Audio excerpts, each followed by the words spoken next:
Anitra, do you ever watch the Great British Bake Off? Of course I do. And do you remember Kim Joy? She was one of the contestants a couple of years ago. She made it into the finals. Yeah, I saw that. Yeah. Well, in the final episode of that season, we learned some interesting things about Kim Joy. Well, we knew she was adorable, but we also learned that she likes board games. She does. Which is awesome. And she describes herself as whimsical. Fair enough. So, well, wouldn't you know it, Kim Joy has joined forces with Skybound Games to make a wonderful, whimsical, bakery-themed board game. Who knew? This is a snap review for Kim Joy's Magic Bakery.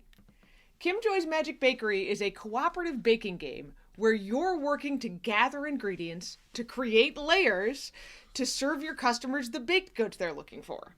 Yep, the game is suitable for ages 8 and up for 2 to 5 players, and it takes maybe 15 to 30 minutes to play. Everything from the helpful ducks to the sheep ordering almond and chocolate torte, or even to your dragon ordering trumpets. They're delightful and they're all adorable. Even the ingredients like the fruit and the icing are illustrated similarly. So let's talk about the mechanics in Kim Joy's Magic Bakery. Players start with a hand of 3 ingredient cards.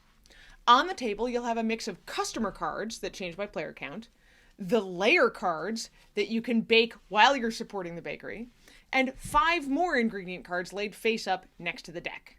In a round, each player takes a turn, where they have either 2 or 3 actions depending on player count.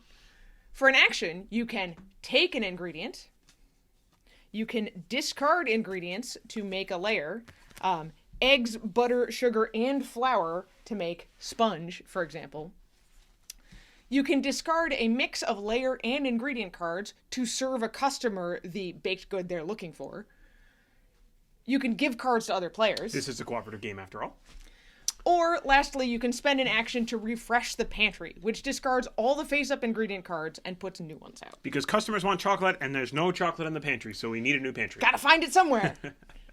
Once everyone takes a turn, the customers move along, browsing the wares of the bakery.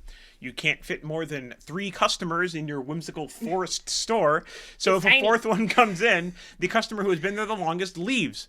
But you don't want them to leave empty-handed. So make sure they get the baked treat that they're looking for.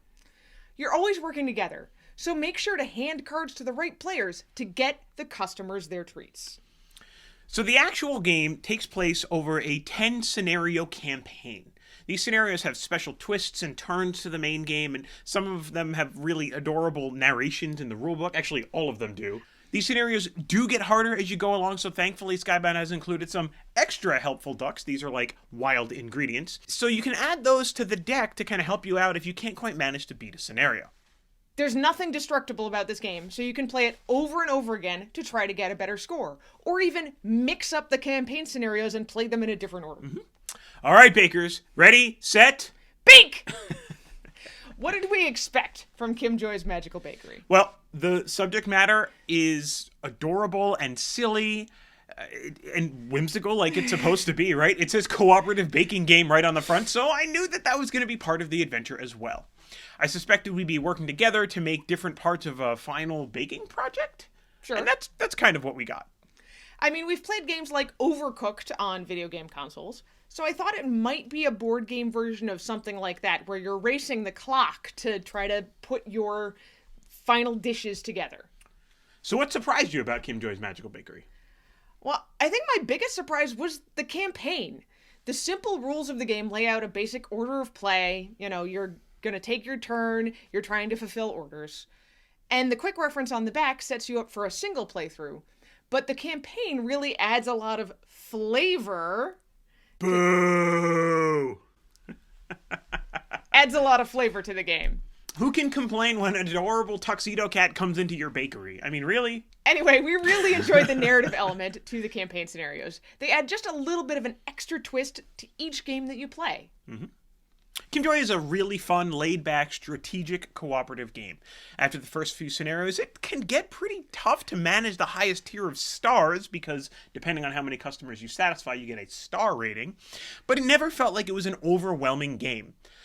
It's also just really wonderful how nice it is to collaborate. Sharing the glory is easy in a game like this because the game truly is cooperative.